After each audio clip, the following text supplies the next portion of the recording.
Chapter 11 projects को हाथ में कैसे लें। प्रोजेक्ट प्लानिंग का 5 स्टेप फॉर्मूला। रविवार की सुबह थी। रवि बालकनी में बैठा था। सूरज की हल्की किरणें चेहरों को छू रही थीं, लेकिन उसके सामने कॉफी टेबल पर रखा हुआ उसका वर्कबुक उसे घूर रहा था। उसने उसमें लिखा हुआ देखा, वेबसाइट रीडिजाइन पेंडिंग। 3 हफ्तों से लिखा था, लेकिन एक बार भी हाथ नहीं लगाया। हर बार देखने पर एक ही सोच आती थी, ये बहुत बड़ा है, कहां से शुरू करूं। और फिर वही पुरानी दोस्त, उसकी मन की आवाज फुसफुसाई, रवि तू डर नहीं रहा, तू बस साफ नहीं देख पा रहा। बड़ा काम कभी पूरा नहीं होता जब तक तू उसे छोटे हिस्सों में तोड़ नहीं देता। प्रोजेक्ट प्लानिंग का 5 स्टेप जादू रवि के अनुभव से। स्टेप 1, उद्देश्य साफ कर। आउटकम क्या है? रवि ने खुद से पूछा। जब ये काम पूरा होगा तो कैसा दिखेगा? और जवाब आया, एक नई तेज मोबाइल फ्रेंडली वेबसाइट जो क्लाइंट्स को इंप्रेस करे। अब उसका दिमाग गोल पर फोकस हो गया, डर पर नहीं। स्टेप 2, दिमाग खोल। सब कुछ सोच डालर वी ने एक नया पेज खोला और लिखा, कंटेंट पुराना है या नया चाहिए? डिजाइन खुद बनाऊं या किसी से करवाऊं? होस्टिंग कहां है? लोगो अपडेट करना है? एसईओ का क्या? टाइमलाइन क्या होगी? उसने दिमाग की पूरी डंपिंग कर दी, बिना फिल्टर के। स्टेप 3, चीजों को ग्रुप कर। टुकड़े बना। अब रवि ने सभी रॉ आइडियाज को 3 भागों में बांटा, research, hosting, competitors, inspiration preparation, content update, logo, timeline execution, design final, testing, launch. अब वह चीजें बिखरी हुई नहीं लग रही थीं, बल्कि एक रोड मैप बनता जा रहा था। स्टेप 4, पहला कदम तय कर, नेक्स्ट एक्शन। अब सवाल था, इस पूरी लिस्ट में मैं सबसे पहले क्या कर सकता हूं? और रवि ने लिखा, सोमवार सुबह टॉप 3 कंपेटिटर वेबसाइट्स देखना और नोट्स बनाना, बस इतना ही। अब उसका दिमाग रीडिजाइन शब्द से डरता नहीं था। अब ये एक टास्क था, मैनेजेबल, डूएबल। स्टेप 5, ट्रैकिंग के लिए पार्क कर। प्रोजेक्ट लिस्ट में डॉलर वी ने वेबसाइट रीडिजाइन को अपनी प्रोजेक्ट्स लिस्ट में डाला और नेक्स्ट एक्शन को अपनी नेक्स्ट एक्शंस लिस्ट में सेट कर दिया। और अब रवि मुस्कुराया। उसने पहली बार जाना कि बड़े काम का डर दरअसल उसकी धुंधली सोच से आता है। जब तू चीजों को साफ साफ देख लेता है तो हाथ अपने आप उठ जाते हैं। चैप्टर 12, हफ्ते की सफाई, वीकली रिव्यू का कमाल।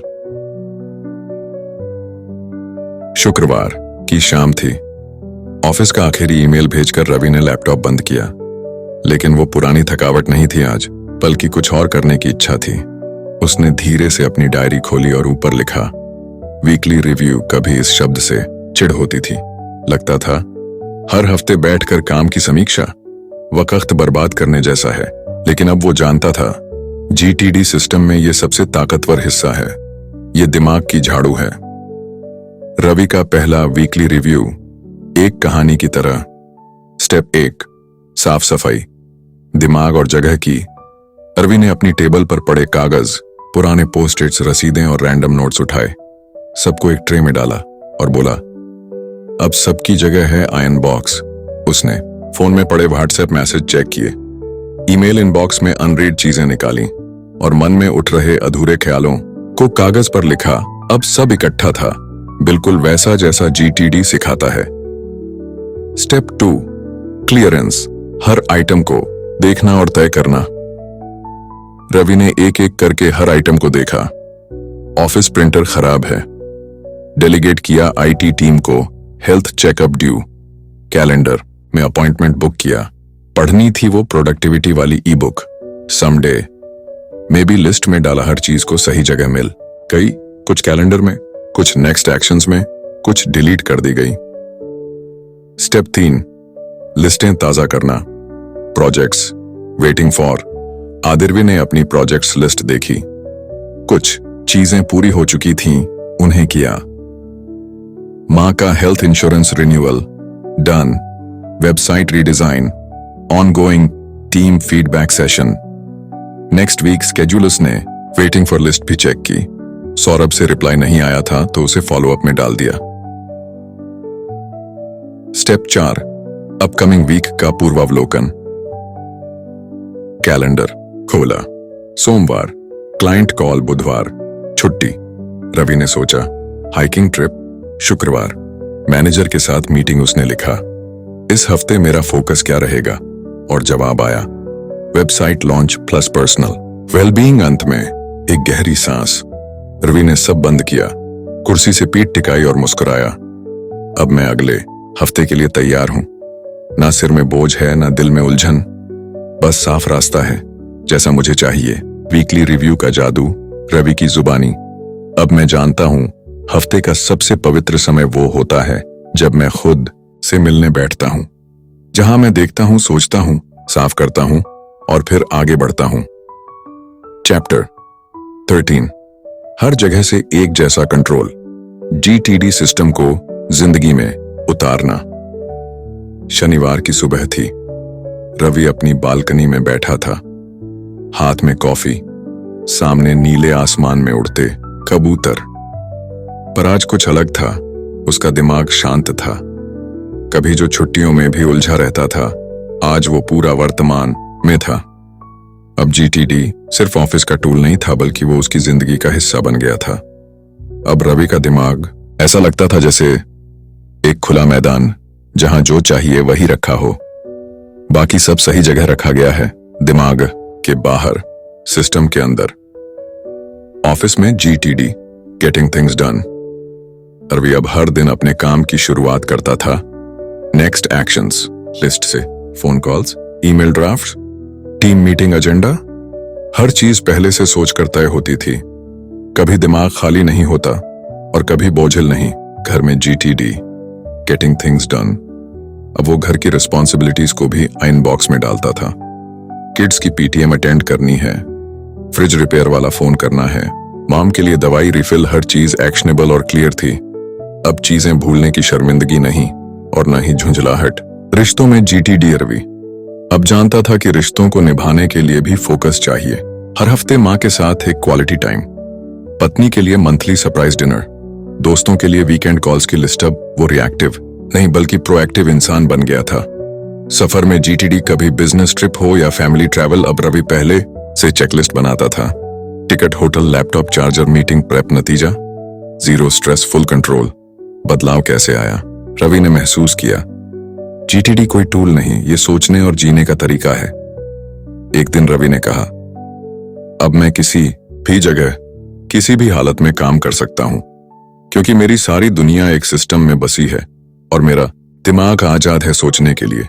रवि की आंखों में अब विश्वास था। कभी जो इधर उधर भागता था, अब हर जगह से एक जैसा कंट्रोल रखता था। GTD अब उसके लिए सिर्फ प्रोडक्टिविटी का सिस्टम नहीं था, बल्कि पीस ऑफ माइंड का तरीका बन चुका था। चैप्टर 14, दिमाग को आजाद करो, भरोसेमंद सिस्टम बनाओ।